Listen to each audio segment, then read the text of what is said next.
Komið sæl, það sunnudagur og þá sínir Egils og við sitjum hérna bræðirnir, ég, Sigurum Magnús og Gunnar Smári.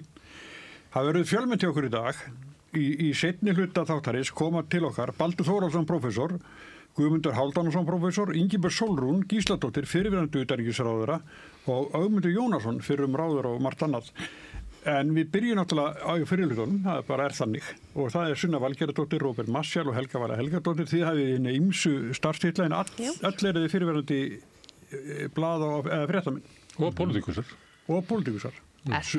Sunna. Þú varst að vinna fyrir þingflokkin. Er ég þá pólitíkus? Hefur þið verið í frambóði? Aldrei. Nei, sleppur. En það bara tímaspursmál. Já. Það vantar fólk í VG. Þannig að þau hafa verið í blaðamennsku, farið í pólitík, en eiginlega komin út úr því. Þú hættið ekki? Jú. Já. Þannig þetta það vel kastað. Fólk á best aldrei hætti í pólitík. Fer fram fyrir Venstrabandalagið. Já, hinn sameiginlega lista. Já. Það held ég. Herri, við erum að bíða eftir Hann að verða til hérna bara. Já. Við býðum eftir úrslitum í formanskjöri í Sjálfstæðisflokknum en hér eftir alltaf að ræða talsvert mikið Trump og þannig eins og ég segi þið fá nú aðeins að smakka á honum þessi bara þess að frétti núna Já Hvernig líst þér á? Einmitt, þetta búið að vera ótrúlega áhugavert fyrir mig persónlega vegna þess að ég bý svo vel núna eins og hefur komið hér fram að þurfa ekki starfs míns vegna að fylgjast með fréttum þannig séð að innkoma heimilisins veltur ekki á því þannig að ég búin að vera svolítið mikið að reyna að fylgjast ekki með. Hins vegar 18 ára sonur minn ekki á þeim stað í lífinu. Hann fylgist vel með og tölvast betur en ég oft og oftast. En það sem gerðist þarna, hvenær var þetta í fyrradag? Þessi blaðamannafundur í Hvíta húsinu. Ég eiginlega trúði ekki því sem var að gerast og það bara einhver default stilling hjá mér sem fer í gang þegar að Trump að gera eitthvað absúrt að ég trúi ekki að þetta sé raunverulega að gerast. Ég veit þetta að gerast en mér líður alltaf eins og þetta sé einhvers konar skúespil eins og með þess að tolla á Mexíkó og Kanada þú veist og bara það sem við upplifðum í hans fyrri forsetatíð En síðan bara þetta að gerast og það eru bara þjóðarleiðtogar að bregðast við og fólk að tala í alvörunni stríð, þriðju heimsstyrjöldina og eitthvað sem ég hef bara mjög systematískt, kannski ómeðvitað, örugglega líka meðvitað, neitað að gúddera, svo ég tala nú frábæra íslensku. En ég samt einhvern veginn ennþá þar að vegna þess að þetta Trump og vegna þess að staðan einhvern veginn eins og hún eins furðulega og hún að þessir þetta fólk sem að stýrir heiminum, hvort sem það Putin eða Trump eða þú veist Ursula von der Leyen eða þú veist bara að þetta fólk orðið bara eins og einhverjar persónur í einhverjum raunveruleika þætti fyrir mér Þetta bæði óhugnanlegt en líka örugglega bara einhver leið til þess að fjarlægjast veruleikann Skiljið hvað ég meina? Að þetta sé einhvern veginn raunverulega ekki að gerast En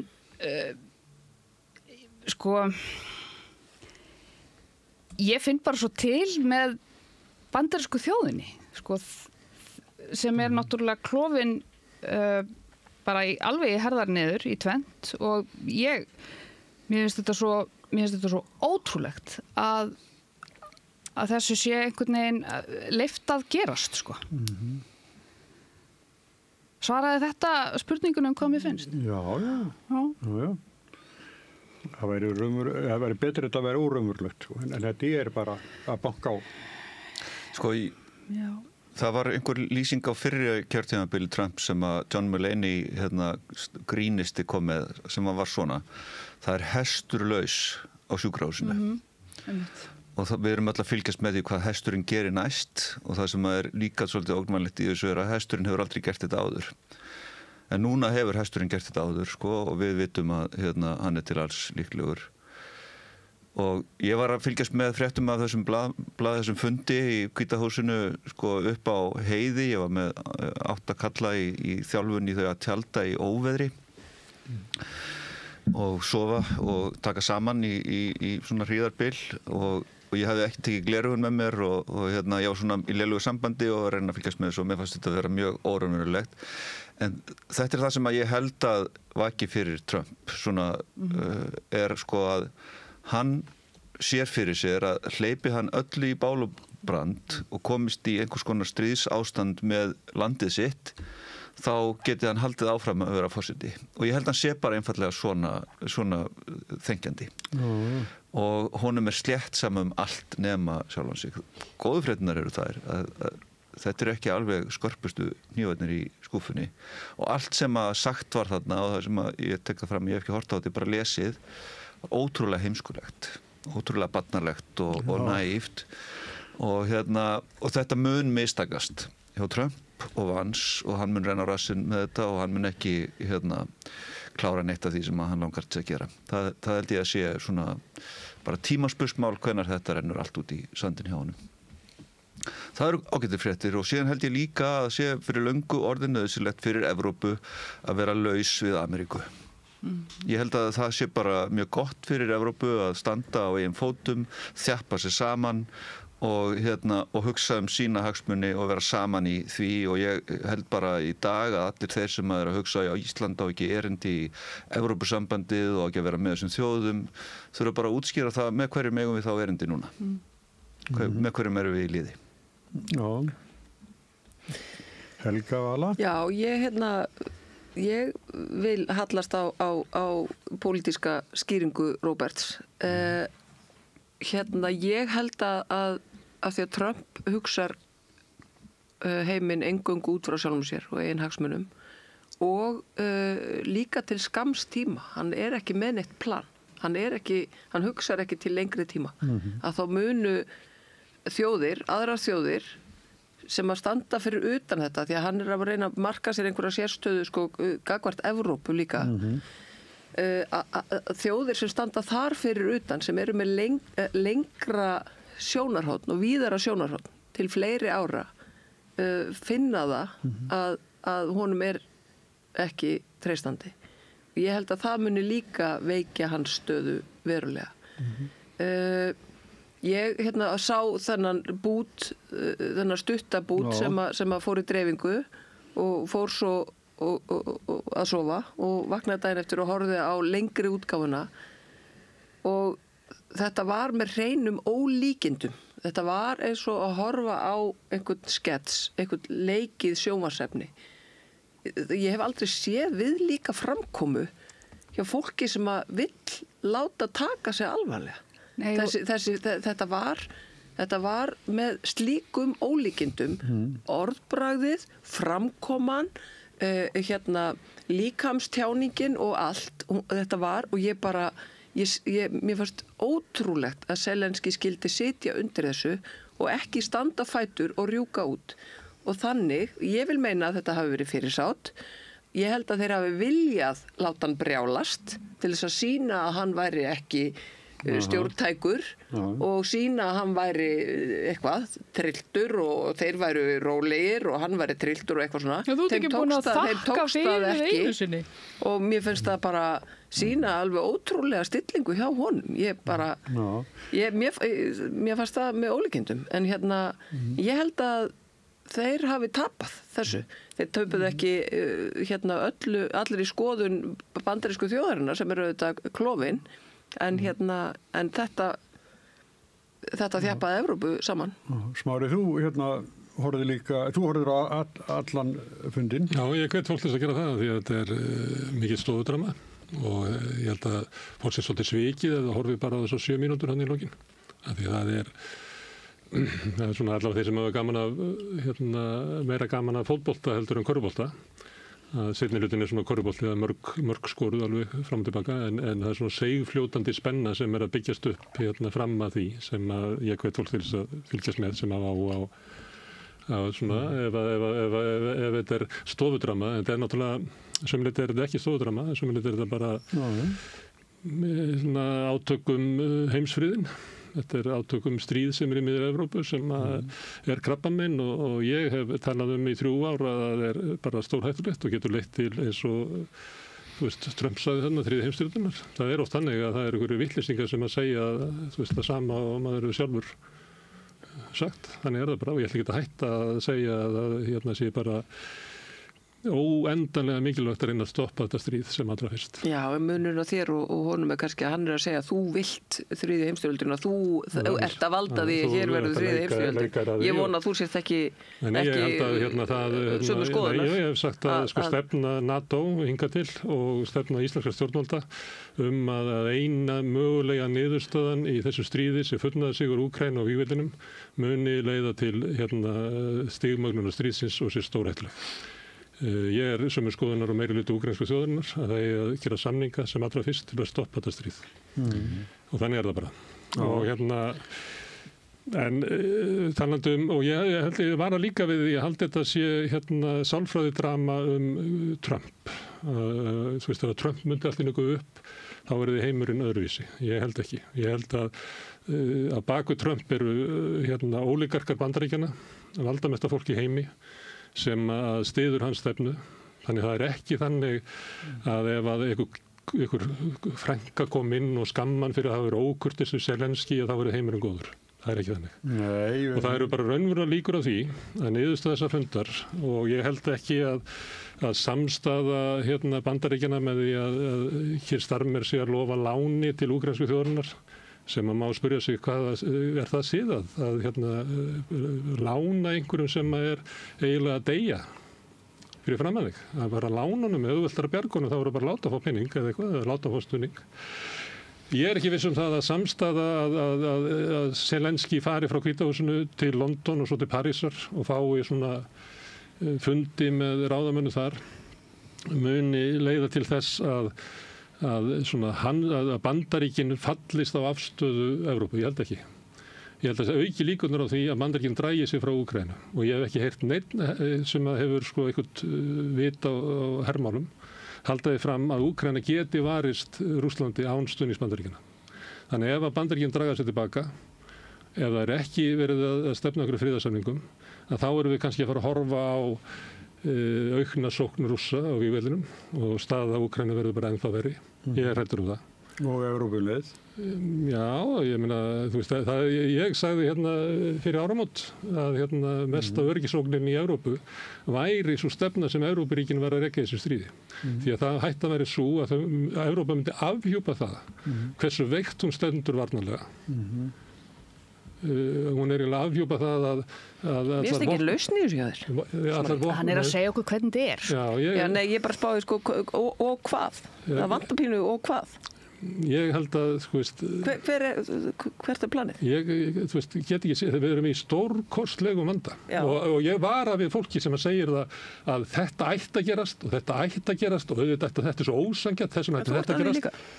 Þú ert að því líka. Nei, ég að draga upp hættuna við því þegar það rekin stefna sem það að það sé engin önnur leið heldur en að sigra á vígvellinum.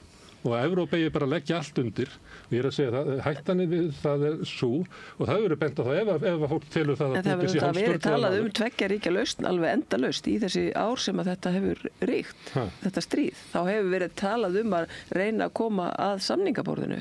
Nei. Jú. En Smári, má ég aðeins bregðast í því sem að þú sagðir það sem að maður hugsar, það sem ég hugsa þegar þú ert að segja. Það sem þú ert að segja, að það hefur verið talað að samningaborðinu. Ég hef bara heyrt, það ekki nokkur möguleiki á að ræða við Pútín. Við höfum lokað sendiráðan okkar í Moskvu, af því það er ekki hægt að ræða við Pútín. Sko, var ekki breyta sögunni. Hver er sagan eiginlega?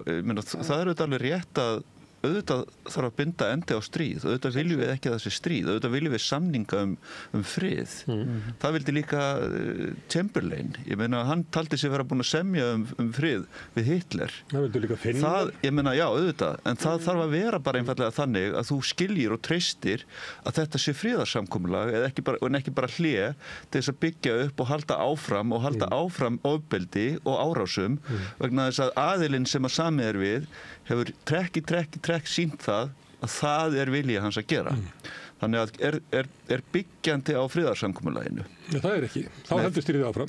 Samtal? Já, akkurat, samtal í gangi. Það er ekki samtal í gangi. En þú átt ekki samtal einn. Þú veist, það þarf að vera einhver hinum megin sem að vill samtalið. Og sá sem að er árásarríkið vill ekki samtalið. Nú, hann er að tala við Trump. En er ekki ágætt einmitt að Evrópa komist að í hversu veikt hún stendur gagnvart þessum árásaraðila? Er ekki ágætt að það sé bara þá komið í svo stað að fólk þurfa að hugsa við þurfum að standa gegn þessu. Vistu, það er svo stutt síðan að seinni heimsstyrjöldin var að það er bara afi minn sem að dóðar, 43. Það liður bara 25 ár, einhverju aldarfjórðungur frá því að hann dó þangað til að ég fæddist. Og það er svo klárt þegar ég skoða sögu afa mín sem að var í hernum frá 31 til 43 á fúsum og frjálsum vilja, atvinnuhermaður, að hann ákvað það að hann yrði að berjast á móti, hann yrði að taka þátt í þessu, hann yrði að setja lífsitt í það að berjast á gegn þessu heldur hann hafi ekki viljað lifað. Hann átti 2 syni, hann vildi þetta vera með fjölskyldurinn sinni, en þú þurft að setja bara einfallega lífsitt í það eins og milljónir að berjast gegn ofbeldi til þess að eiga frið, til þess að eiga lýðræði, til þess að eiga réttindi, til þess að eiga mannréttindi. Ég er með myndi í tölvunum minni af kóngum Evrópu 1910, þar sem þeir eru að mæta til brúðkaups, allir með sverð, allir í herbúningi. Og mér finnst þetta að vera bara áminning það hvers konar álfu við erum í. Og það er stríð í þessari álfu og það er bara stutt eins og Róbert er að segja. Frá því að þessi álfa var slitin í sundur, ekki bara einu sinni heldur tvisvar, var stuttu millibili. Friðurinn er mjög þunnur, mannúðurinn er mjög þunn, þannig ef við höldum henni ekki, ef við berjumst ekki fyrir friði. Og eins og ég hef talað við Rauðaborðið í 3 ár að þegar við erum komið með það að öll stjórnmála elíta Evrópu talar eins og herfóringja og enginn talar eins og diplomat, að þá er bara hætt við að við rífum ofan að þessu og við lendum í svona ófriði og ég held að það sé bara raunverulega hætt á því að og ég hugsa, þú veist, ég á börn eins og þið og ég hugsa bara, þú veist, við erum algjörlega á barmi eitthvað sem getur orðið stórkostlega hryllilegt. En finnst þér Trump tala eins og diplomat? Þú veist, ef ég tala að séu diplomat, þá er ekki þar með því komin í lið með Trump. Nei, ég er ekki að segja að þú sétt í liði með en finnst þér Trump tala eins og diplomat? Hann er eitthvað mjög undarlegur maður. Hann telur hann geti gert einhverja díla, hann telur forsetann að ganga frá þessum jarðefnadíl við Úkraínu sem að notabene er upphaflega lagður til af Zelenski. Hann telur það vera lykillinn að því að þá verður Bandaríkin komin í svo hörku business þarna að þá geti hann gert eitthvað, ég veit ekkert það hvort þetta sé færleið og hef ekki heyrt neitt tala það hvort það sé eitthvað vit í þessu. Ég hef ekki séð þennan samning sem að var á borðinu sem ætluð að fara undir þetta en síðan sprakk allt upp og þeir undir þetta ekki. En var hann á borðinu? Já, það var lág fyrir.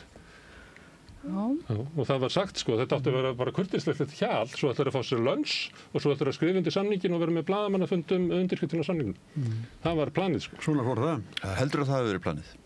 Ég get efast allt ég meina þetta var línan og ég heldur ekki efast að þessi kallar sem sita þarna í þessari skrifstofu forsetans volduðasta ríki heiminum þegar þeir eru að útlista hver staðin er á vígvellinum að Zelenski vandraði með að manna herinn og að Rússland sé hægt og bítandi að mylja undir sig víglínuna. Ég held að það sé bara byggt á leyniþjónustunni og raunverulegum upplýsingu frá bandaríska hernum. Ég held að það sé ekki það að þeir lásu þetta eitthvað í einhverju furðulegum samsæriskenninga fjölmiðli. Ég held ekki Nei. Við ætlum að fá okkur bara svona dass af Trump. Er þið búið að leysa þetta bara? Trump er eitur, hann getur sprengt allt. Má ég aðeins bæta við eitt sem að þú kannski horfir ekki og þú talar Rússa sem svona mikla og mér finnst einmitt hafa komið í ljós 3 árum að þeir eru það ekki. Út af því þetta átti bara að vera einhver bíltúr inn í Kív og svo er þetta bara búið á einni helgi. En eru þeir umverulega svo mikil ógn við Evrópu? Með stuðningi bæði Evrópu og Bandaríkjanna að þá er þetta staðan á vígvellinum. Að það er Ég meina, sumir myndu segja að það væri eiginlega tímaspursmál vegna erfiðleika Úkraínumanna við að manna herinn, af því þeir hafa bara ekki nógu mikið að fólk að sitja í þessar hakkavélar sem eru þarna á vígvellinum. Að með stuðningi bæði Evrópu og Bandaríkin er hætt við þetta bresti og þá getur komið hérna skyndisókn og eitthvað fleira. Ef að Bandaríkin dræða tilbaka, þá tel ég að vera ógn að Rússa geti lagt út þessu Úkraínu. Ég hef aldrei trúað þessari dóminókenningu. Ég komst að Vitsvára í Víetnamstríðinu og þá var verið að halda því fram að ef að hinn frjálsi heimur myndi ekki verja kommunismannum í Víetnam, að þá myndi heimurinn allur falla. Ég hef aldrei fallið á þessar kenningar. Ég hef heldur ekki fallið á þetta Putin er Hitler og Zelenski er Churchill og svona, þannig að ég er kannski svolítið á skjön við svona almenna stemmingu í samfélaginu. En ég held að ekkert hefur farið eins og okkur var sagt í upphafi. Okkur var sagt í upphafi Rússlandi væri á aumingi, hann væri efnahagslega á hnjánum, herinn væri óskipulaður, þeir hefðu ekki, okkar hergögn væri svo tæknilega langt umfram annað að við myndum alltaf yfir þetta. Ekkert af þessu gengið eftir. Ekkert af þessu gengið eftir. En hann er svo sem beint viðskiptum annað eins og til Kína til dæmis sem að... Og er Evrópa betur sett með það? Nei, ég er bara að segja þannig að það er ekki eins og hann sé alveg bara strand eitthvað staðar.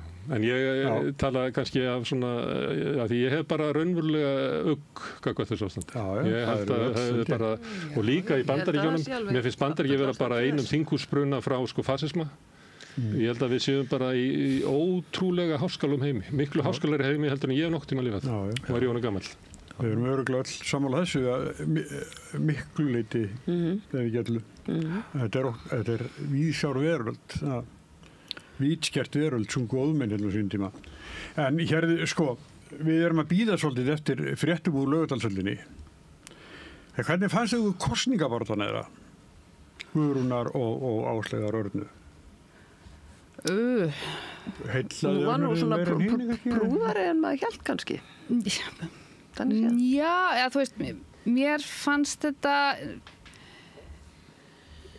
bara nokkuð fyrirsjáanlegt allt saman. Þær hafa markað sér sínar sérstöður, bæði í ræðu og riti eða þannig.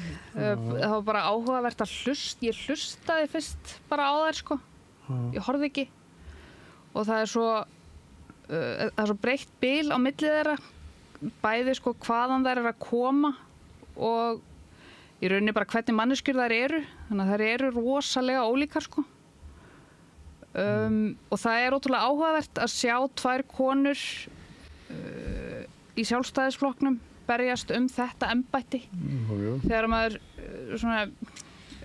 sér konurnar einhvern veginn aðgreina sig frá hvora annari og það er bara áhugavert að sjá í flokki eins og Sjálfstæðisflokknum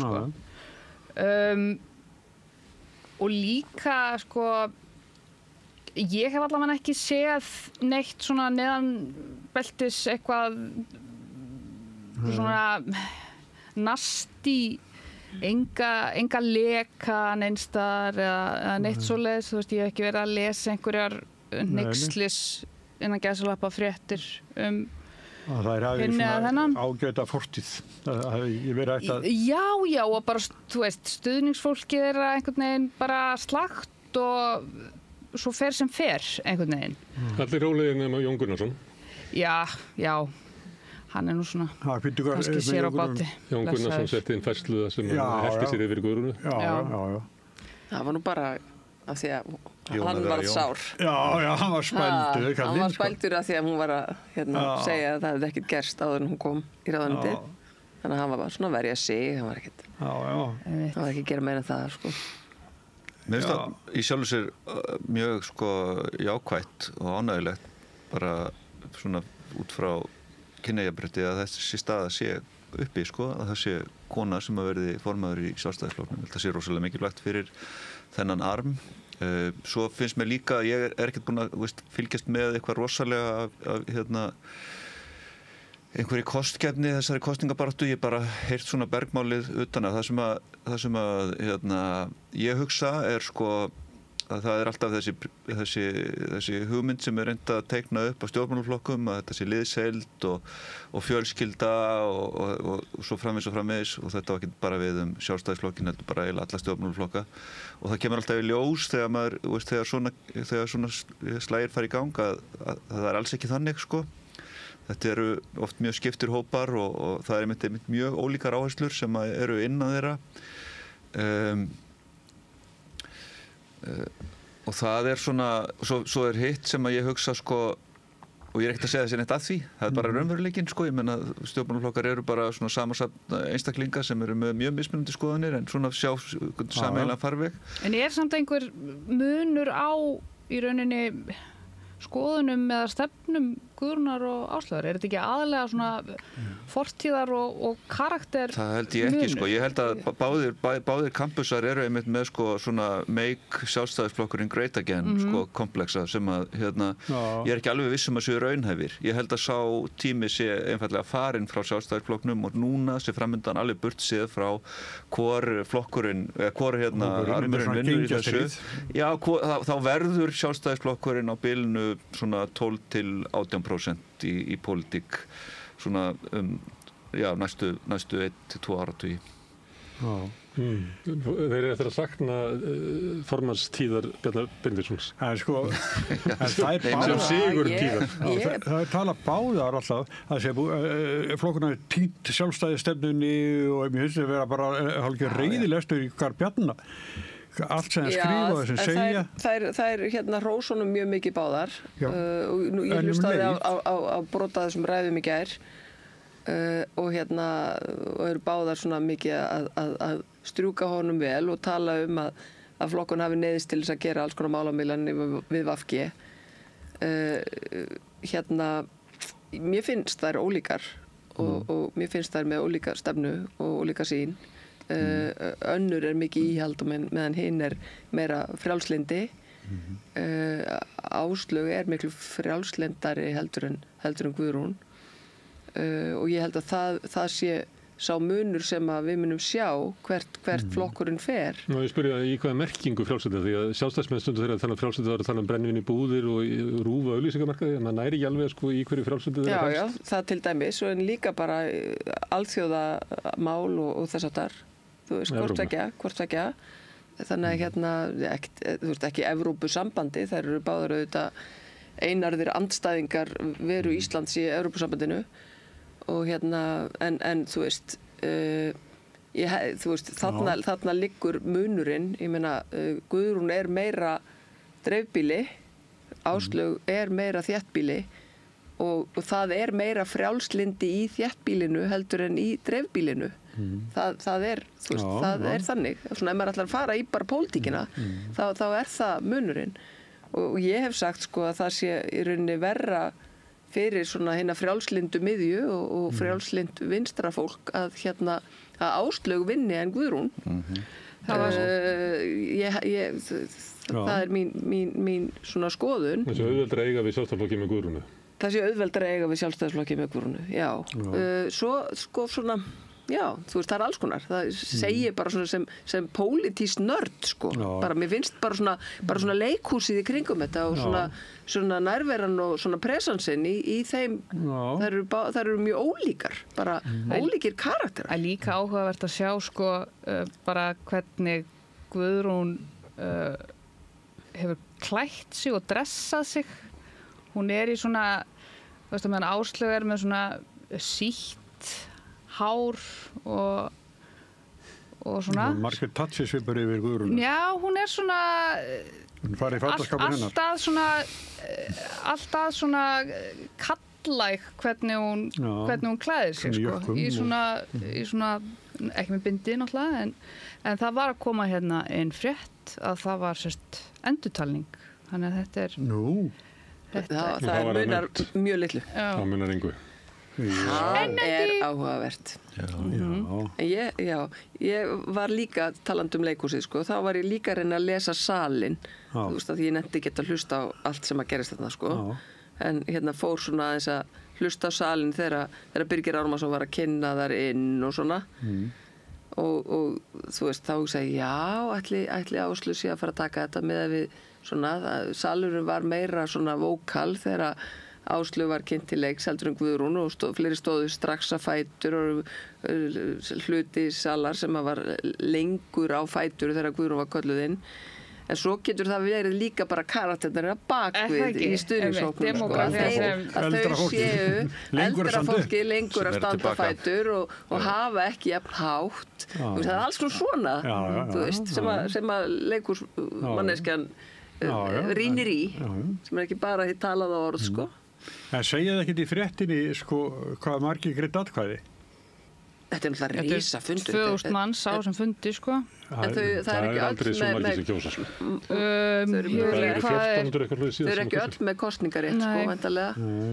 Einhverju með seturétt og... Við höfum svolítið reynt að fá út úr sjálfstæðismönnum hverjir eru, sko, fylkingarnar. Og það er búið erfitt. Það var helst að vera að segja svona að Áslaug Arna væri svona elíta. Guðrún væri svona meira venjulegir sjálfstæðismenn. Sem að við höfum alveg orðið varðið, það er náttúrulega eitt af því sem gerðist í tíð Bjarna. Það voru svona stór hluti sjálfstæðismanna upplifiði að sjálfstæðisflokkurinn væri ekki að sinna svona okkur svona smá atvinnurekendum og svona venjulegu fólki í flokknum, heldur væri þetta bara SA og viðskiptaráð og ríkasta fólki sem að væri stefnmálaflokksins. Og einhver leyti var Guðrún að tala svolítið svona inn í þann hóp og hún fékk stuðning Gulla, held ég ekki. Ég veit ekki, stuðning Gullan eða opinberlega? Nei, Diljá er að fara í varaformann. Það er alltaf verið hans erindi í flokknum, sko. Þeir er að stoppa okkur og við og muni ekki ekki ræðina og svona. Þannig að ég veit ekki hvort að það hafi náð að holdgerast í þessum átökum þarna á milli. En það var svona, til dæmis Guðrúnar fólki var að reyna að skilgreina Áslaugu Örnu sem svona bara hluta af útgerðar og mokkaveldinu og flokkseigendafélaginu. Ægilega. Og ég held að þú kemur inn á landsfundinu þá er þetta svona... 2000 manns greiddu atkvæði á fundinum. Þetta er risa, sko. Þetta er met. Já.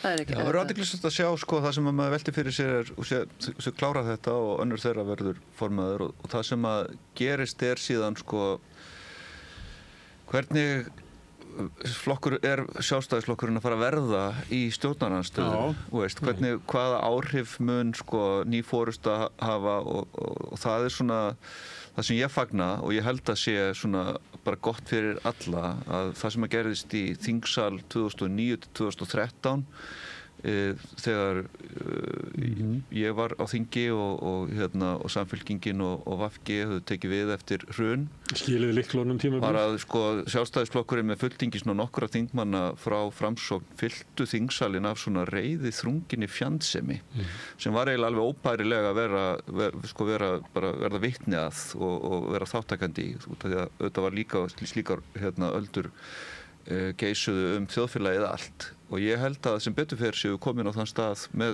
sjálfstæðisflokkinn að minnsta kosti í dag, alveg burt sér frá hvor þeirra hefur þetta, að við séum ekki að fara að upplifa slíka tíma aftur. Áslaug samt var svolítið þarna í gær. Mér veist, við erum eitt góður munur á ræðunum. Það var mjög mikill munur í ræðunum í gær, sko. Áslaug ætlaði að vera alveg dýrvittlaus í stjórnarandstöðu. Hún bauð sig fram sem fórustu stjórnarandstöðunar. Á meðan Guðrún bauð sig fram sem Guðrún svona sál sjálfstæðisflokksins. Já, ég las eitthvað viðtal við Guðrúnu þar sem hún sagði þegar hún setti sér samningaborðið sem annarkort formar SI eða varaformar SA að það var komin ný fórusta í verkalýðshreyfingunni sem var orðljót. Henni var boðið, sko, ofboðið frúnni úr hverjarkerði að það hafði eitthvað sagt djöfulsins. Það var ekki svona stétt með stétt eins og hún hafði upplöfðið þetta að vera að fólk að reyna að finna lausnir á sameiginlegum vanda sínum, þess að þeir sem fyrirtækjaeigendur og launafólk heldur væri þarna komið fólk sem að talaði auðvald og verkalýð.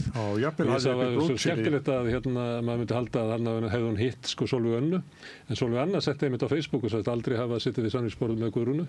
En bað hann endilega láta sig vita af þessu fólki sem hún hefði hitt, já, hún vildi eldir að kynnast því. En það er auðvitað líka bara svolítið svona, þarna birtist manni þessi veruleiki sem maður hefur kynnst úr pólitíkinni og fréttamennskunni að það er, fólk er gjarnan kannski með eina opinbera persónu, þú veist, og eina svona framkomu opinberlega og orðræðu og tala þannig. En síðan líka bara með mjög svona almennilegan fundarkarakter sem að getur rætt sko málinn og reynt að komast að niðurstöðu og ég held að Sólveig Anna sé mitt bara mjög gott dæmi þannig manneskju. Mér finnast reyndar sko Áslaug Arna og Guðrún báðar vera þannig. Þú veist, þær eru ekki og ég ætla líka að segja það bara út af því að Bjarni að fara á sviðinu. Bjarni það líka, sko. Ég meina þetta ekki fólk sem að kemur fram við annað fólk af einhverju fjandsemi og reiði, allavega svona í pólitíska andstæðing og þá sem að eru á sviðinu. Það ekki mín reynsla, minnst okkur stíl. Hvað fannst þér það sem hann sagði að hann þakkaði andstæðingu sínum þeir sem að voru hatramastir gagnvart honum fyrir að hafa gert hann því pólitíska dýri sem hann Hvað fannst ykkur Ég held að sé bara margt til í því.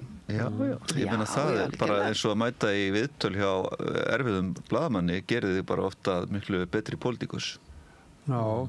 Ég meina oft þegar ég spurð út í þetta starf og þú eflaust líka, þá getur maður sett svona fólk í flokka bara sko heiðarleika eða ekki. Ég meina stendur við orðin þegar við erum að ræða okkar á milli eitthvað sem við ætlum að reyna að lenda hérna einhverjum samningum, hvort sem maður stjórn eða stjórnarandstöðu. Og hvað gerist svo þegar fólk fer út úr herberginu? Ég meina, ætlar þú að fara að hlaupa bara og gera eitthvað allt annað en við vorum búin að semja Mér finnst, það oft miklu frekar hvernig svona samstarfið heldur en hitt, sko, hvort að þið eru í sama flokki eða saman í stjórnarandstöðu, sko. Ég held líka, miklu frekar þetta, sko. Að, þú veist, þetta sem að Bjarni að tala þarna og þetta teflon Bjarni og það festist ekkit við hann og þú veist, hann stendur alltaf af sér. Þú veist, þetta í grunninn jákvætt fyrir hann sem stjórnmálamann. Að sko þegar það búið að hamra á því árum saman, áratugum saman, að sama einhvern veginn hvað kemur upp, hann stendur alltaf einhvern veginn, það festist ekkit við hann. Stendur Bjarni bara, sko, traust á Bjarni hrundi á hans tíma. Ég átta mig á því. Fylgi flokksins hrundi, þannig ég hef aldrei skilið þetta teflon-tal, sko. Jú, framan af var það vissulega þannig. Það komin úrslit. Það verið að tilkynna þau, held ég. Það komið. Já, segðu þú. Það Guðrún Hafsteinsdóttir. Þurftan að stela Gatar ekki að standa upp. Ég skal segja ykkur tölurnar. 50,11%. 50,11? Og hvað hitt? Hvað jafnt? Það kemur ekki. Það búið að telja tvisvar. Stundum það aðeins lægra, sko. 50,11? Þetta ótrúlegt. Já, það Hvað naumt? Skipt máli hvernig í hýrur, kannski margir og íldir eða ógildir eða eitthvað. Ótrúlegt. Það var eitthvað atkvæðaseðlar á Glámbekk. Maður. Þannig að það Birgir Ármannsson og Gunnar Smári sem eru búin að tilkynna þetta. Já. Sko, Birgir kom hann á undan í pontu og það með held að vera að fara tilkynna. 49,09. Það munar 19 atkvæðin. Þetta heitir að það munar engu. En Birgir hafði komið áður upp í pontu og sagt, þá held að það var að tilkynna úrslit. Birgir Ármanns? Já. Það var fundastjóri. Þá kom hann og sagði, heyrðu, sá sem á bílnum XY29 vinstræðast færið hann. Og það svona spennust í. Það gerði þetta tvisvarvíst, kom og var að tala að það væri... Var hann bara að djóka? Það voru kjörgögn, það voru einhverju atkvæðaseðlar sem ekki höfðu skilað sér, þannig að... Þetta eru 19 atkvæði af 2000. Við erum búin að taka þetta út. Hvað? Taka þetta út? Á Vísi. Þetta farið út. En þá þetta ekki verið réttar tölur líka. Já, laga maður en tekur ekki út.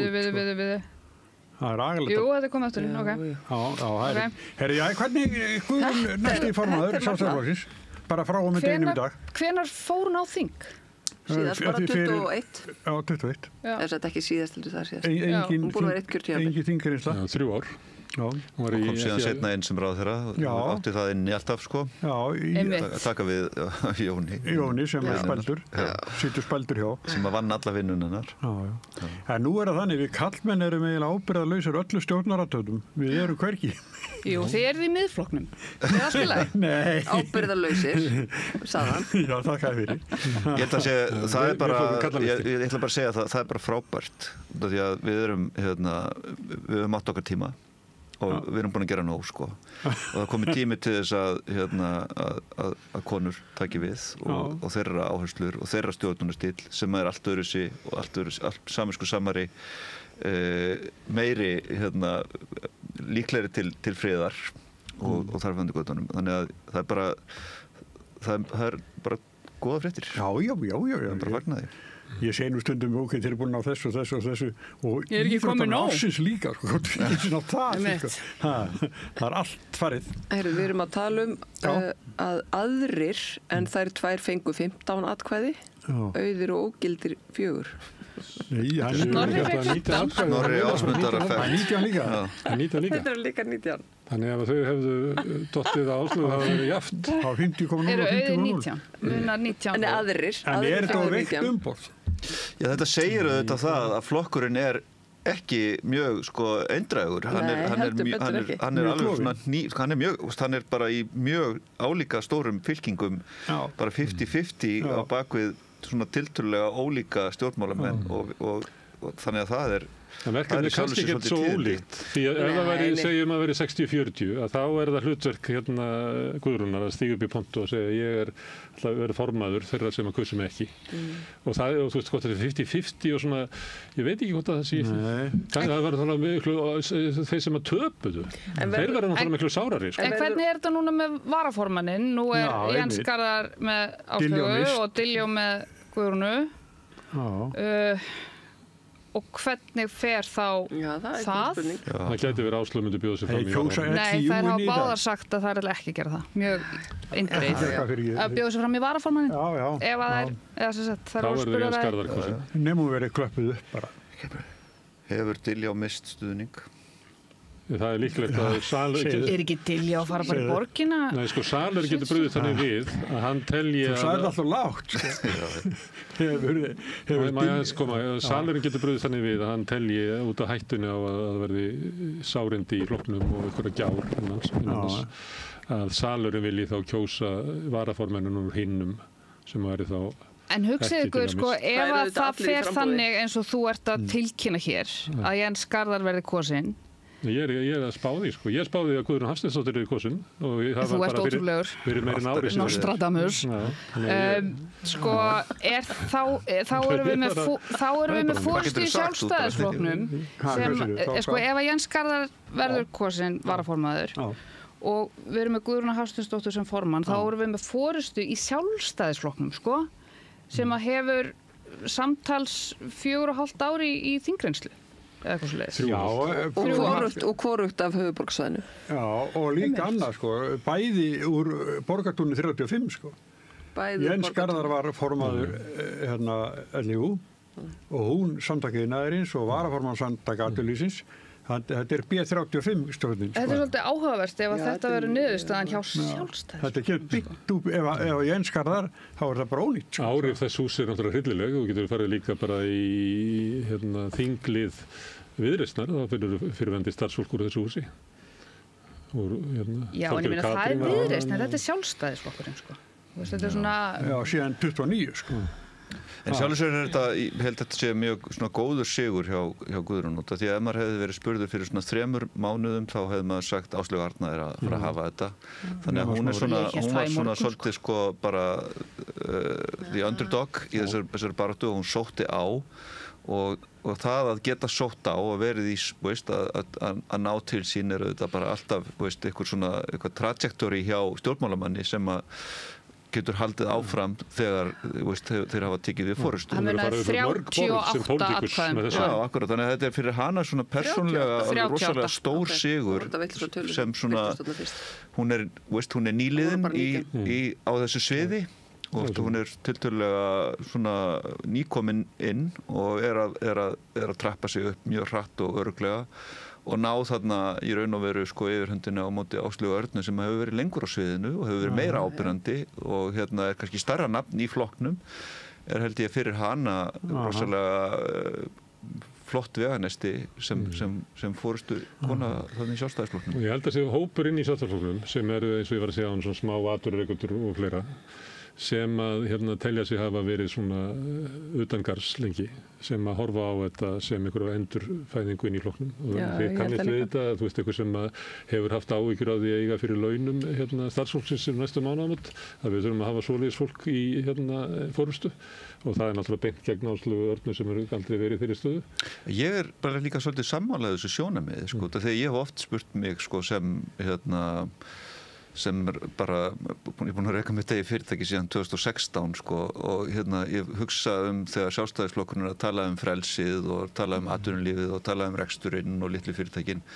Hvað veit þetta fólk eiginlega? Hefur það einhvern tímann mist svefn yfir því hvort að það eigi fyrir launum starfsfólks næstu mánaðamót eða hvort að þetta hafi verið rétt ákvörðun og góð ákvörðun og hvernig það verið til lengri tíma. Út af því að flestir af þeim sjálfstæðismönnum sem að ég hef kynnst í seinni tíð í pólitík hafa bara verið í pólitík, hafa bara verið í námi og lentu síðan inn á þingi eða í borgarstjórn og hafa ekki rekið neitt fyrirtæki og kannski bara þekkt einhverja sem eru í útgerð sko. Þannig að þýleitunum til er þetta Þetta er alveg rétt. Já, þýleitunum til er þetta svolítið svona bara Þannig að þú ert bara að fara að kjósa Sjálfstæðisflokkinn? Nei, ég er ekki að fara að gera það, ég mun aldrei gera það en út af því að ég bara, minn grunngildi liggja allt annars staðar en ég vil bara að ég held að það sé gott fyrir lýðræðið og ég held að það sé gott fyrir pólitíkina almennt að stjórnmálaflokkar séu það sem það segjast vera og það sé bara einhver ákveðin svona einhver heiðarleiki og að menn hafa ekki bara gripið eitthvað flagg og séu að veifa því til þess að fá persónulegt fylgi. Það er En svo er það þetta sko flokkurinn og sagan og eitthvað svona sem að stendur fyrir eitthvað. Ég meina það er líka alltaf pínu skrítið þegar framkoma framkemur stjórnmálafólk sem talar eitthvað allt annað en flokkurinn stendur fyrir. Þannig að maður skilur nú vel að þetta fólk farið þangað og tali fyrir stefnu flokksins þó að það hefði ekki sjálft upplifað það. En það er auðvitað svolítið skrítið þegar megin þorrin er þar og mögulega bara allir sem hafi bara labba beint úr háskólanum og inn í stjórnmálinn og hafi aldrei prófað þetta sem að þeir eru að boða. Þú varst að tala sko. Ég held að þessi niðurstaða, eins og varst að segja, Róbert, hvað þetta er rosalega tæft, það er nú ýmist eitthvað 19 atkvæði eða 38 kannski skiptir ekki öllu máli, en þú veist, Áslaug er að halda ræðu núna. Jú, 38 er með þessum 19 sem við vorum að tala áðan. Þetta eru 38 atkvæði samtals, sem sagt. En þú veist, þetta er miklu betra að þetta fari svona tæft heldur en að önnur fái heldur en að önnur einhvern veginn fái það bæði og sko þetta er svolítið fyrir þá sem að er að tapa þetta er svolítið eins og að tapa leiknum í uppbótartímanum bara á síðustu mínútunni það hafi ekki lent í því og fara svo heim maður er rosalega fúll þegar maður fer að vellinum það er betra að tapa þetta bara í fyrri hálfleik Er það samt? Það er skárra að þú veist tapa tæft heldur en að skítapa. Það er nefnilega... Já, veltu svolítið á því hvar þú ert þegar þetta hefst, sko. Því að við erum alltaf að bera saman við væntingar og svo raunveruleikan. Þannig að, veist, þetta er...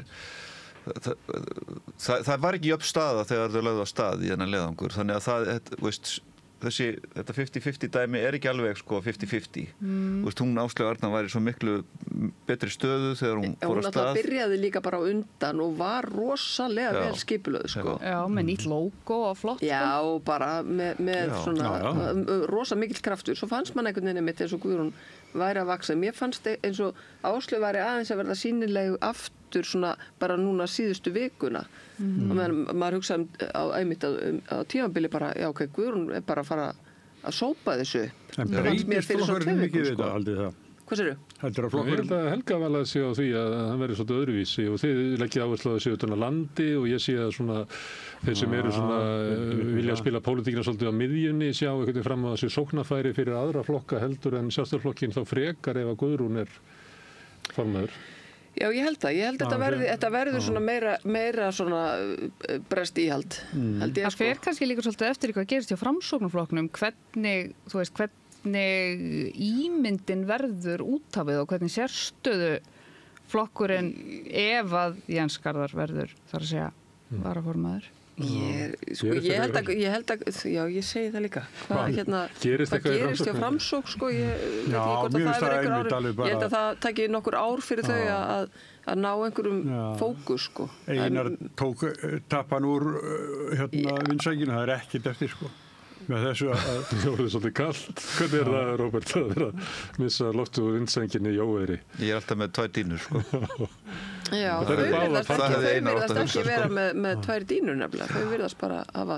Nei, þetta Tjálta alveg til. hjá þeim þeir eru bara utan við stjórnmálin. Nei, mér finnst mjög athyglisvert það sem hefur gerst á síðasta svona ári í pólitíkinni veist, að því leytum til þegar kemur að þetta sjónarmið sem við vorum að tala varðandi Bjarna og annað slíkt, sko, að það er þessi tegunda stjórnmálamönnum sem að vita að það kemur alltaf nýr dagur. Og þannig að alveg sama hversu hatramt og hversu erfitt mál þú ert að fara í gegnum, að þá hafa einstaklingar sem eru þarna og hafa tamið sér það að hugsa svona, bara vitneskju til þess að segja við sjálft sig, þetta er erfitt núna en þetta verður betra. Og við látum tíman aðeins vinna með okkur í því að komast að réttri niðurstöðu hvernig þetta leysist og svo framvegis. En síðan sjáum við, sko, að það er eiginlega mistekst í tvígang hjá Bjarna. Þetta langþol í pólitík sem að bæði Katrín Jakobsdóttir hafði í pólitík að lempa, að tala, að hringja, að ná niðurstöðu og vera alltaf bara í símanum og tilbúin til þess að ná að bera klæða á vopnin. Og Dagur B. Eggertsson hefði líka í borginni sem út af það bara við sjáum á þessum báðum það slitnar upp úr eða veist, þessir einstaklingar fara þegar Dagur fer úr borginni og nýr maður kemur að taka við meirihlutanum og þegar Katrín fer úr ríkisstjórninni og Bjarni fer inn veist, hann endurtekur eiginlega sömu mistökin og hann gerir með bjartir framtíð og það er þetta afskiptarleysi og líka viðreisnarfólki inn í eigin flokki og hands-off stjórnunarstíl sem að bara dugar ekki það er svakaleg vinna að vera forystumaður í stjórnmálaflokki og það er svakaleg vinna að vera oddviti í meirihlutasamstarfi þú þarft alltaf að vera og það er auðvitað svolítið átakanlegt út af því að við vitum að Einar er drengur góður þarna í Framsókn að við sjáum alveg líka að það er svolítið reynsluleysið og það er þessi veist, það er bara þessi skortur á að vita hvað þú þarft að vera eljusamur og ég ætla ekki að fara að tala með niður því ég hef ekki í mínum skrokki eljuna til þess að vera svona, forystumaður. Ég bara vita það frá því ég var krakki. Ég myndi ekki nenna þessu. En það er fólk sem að nennir þessu og gerir þetta mjög vel og svo sjáum við hvað það verður ábyrrandi þegar aðrir koma að sem ætla svona einhvern veginn að wing it og halda að þeir geti búið sér til eitthvað persónufylgi og dyrkun og svo framvegis og þau muni bara surfa á öldunni til mikilvæg vinsalda og aðstu metorða. Þetta er bara ekki þannig. Nei. Þetta er miklu leiðinlegra en maður heldur. Já, þú þarft að vilja þetta mjög mikið. Þetta er bara rosa mikið vinna að halda fólki saman við borðið. Þú þurfir bara að vilja þetta rosalega mikið til þess að þetta merkir til svo sígarettupakkana, þetta bara drepur. Og áttaði á því að ef þú nærð þínum æðstu draumum og þú nærð til æðstu metorða að þá færðu að gera nákvæmlega sama og þú gerðir allan tíman á leiðinni þangað. Sitja á rosalega löngum og mörgum fundum. Ég notaði þetta oft þegar það var að vera því að ritstjórnir er svona, þú þarft að byggja þær upp og halda gangandi. Ég notaði oft að sumir ritstjórar taka stöðuna frekar en starfið og það er akkurat þess að þú veist að lýsa. Sumir halda þetta að sé eitthvað að þú hefur eitthvað staða sem fylgir þessu en þetta er skítmokstur endalaust með teskið. Þannig er þetta. Eins og stjórnunarstarf er eins og alltaf sko. Sumir halda þetta að sé verðlunin. Svona þú ert síðast í starfsmaður Vinstri grænna sennilega. Já, nei. Það er nú framkvæmdastjóri. Nú er það? Já. Já, nú fyrir ekki það. Ég held að þú hefur verið framkvæmdastjóri. Nei, hann heitir Ragnar Auðun Árnason.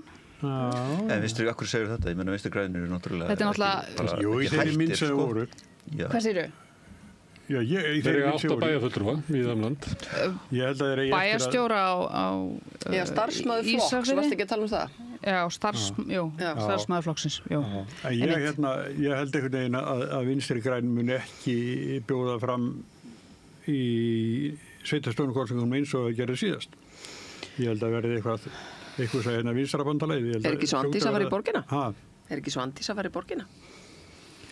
Já, okkur ætti hún að gera það. Ég segi það líka. Ég held að það sé bara, minnst það bara einhvern veginn blasa við að það eru þarna, það er eitthvað 10% mengi þarna sem á sinn fulltrúa í landstjórninni. Ég er í því. Ég meina, ég er búin að kjósa VFG síðan 2016. Ég kosið Samfylkingunni í borginni. Ég meina, og ég hugsa, eru Píratar, eru VFG, eru sósíalistar ekki að tala saman og af hverju ekki? er ekki, sér fólk ekki að það þarf að vera stjórnmálaafl sem að nær utan þetta mengi og er nógu öflugt til þess að það séu alltaf fulltrúar sjónarmiða þeirra sem að eru félagslega þengjandi, sem að vilja inklúdera alla í samfélaginu og eru aðeins róttækari heldur en Samfylkingin og Viðreisn. Ég held að svarið sé jú, auðvitað er fólk að tala saman, en ég held líka kannski sérstaklega fyrir VG einfaldlega vegna bara sögunar og þeirrar demografíu sem flokkurinn hefur innanborðs. Þetta fólk sem að er einhvern veginn virt í starfinu ennþá. Ég held að þetta sé bara ennþá ákveðið sorgarferli í gangi. Svandi sagðist þar daginn að þeir allir að tala af alla. Þegar maður spurði þetta, sáu gamla markmanni hvernig grip. Þetta var flott. Já, það var flokksráðsfundur bara fyrir viku. Ég heyrði þetta sem hún sagði og þetta hljómaði mjög vel í mínum eyrum. En ég held að þetta sé bara, það er bara einhvern veginn of stuttur tími liðinn til þess að það sé verið að það er stutt í kosningarnar. Já, það er stutt í kosningarnar og Stefán Pálsson sagði á þessum flokksráðsfundi sem að mér þótti svolítið áhugavert að nú er bara staðan orðin þannig að það er bara, það bara sefur einhver yfir sig og þá er bara slitið ríkisstjórn eða meirihluti sprengdur eða það er bara verið að það er bara miklu, það þarf einhvern veginn miklu minna til og þetta hefur bara sýnt sig núna bara hjá okkur líka bara í þingkosningunum að þegar að það forsætisráðherra í okkar tilviki undanfarið hefur slitið ríkisstjórnarsamstarfi og tilkynir svo bara það eru kosningar hérna eftir korter. Þá hlaupa allir til og ýmist raða upp á lista eða halda einhver prófkjör eða eitthvað og það er bara kosningabarátta í nokkra vikur og svo er bara kosið og það fer einhvern veginn. En Stefán bent á það að ég held að hann hafi talað um bæði Danmörku og Svíþjóð þar sem að þetta er líka, eða Danmörku og Noreg, þar sem að þetta er líka lenska. Nei, ekki Noreg, það er ekki hægt. Svíþjóð. Að þar eru flokkarnir alltaf tilbúnir með lista. Og þau eru tilbúin með strategíu fyrir næstu kosningar ef að þær eiga sér stað eftir mánuð eða 2 eða 4 ár. Og ég held að það sé eitthvað sem að, ekki bara VG, heldur bara allir ættu að það er bara allt öðruvísi fyrirkomulag þar heldur en hér. Þetta prófkjara fyrirkomulag er ekki svona ríkjandi á Norðurlöndunum eins og hjá okkur. Það er bara fólk sem er starfandi allt árið kring inn í alls konar málefnahópum og þess að þar sem að fer svo og gefur kost á sér til starfa fyrir flokkin í hinum og þessum inn á þingi eða annar staðar. Á meðan að á Íslandi erum við alltaf í bara einhverju öðru. Við tökum bara alls konar random fólk inn á milli þess sem að bara eru opin prófkjör, það sem að bara alls konar fólk sem hefur mögulega gekk inn í flokkana bara í prófkjörinu er að gefa kost á sér jafnvel bara mjög ofalega, það er bara alls konar. Þetta er allt annað fyrirkomulag. Hér er meira þess að tala niður fólk sem hefur starfað í flokkonum lengi.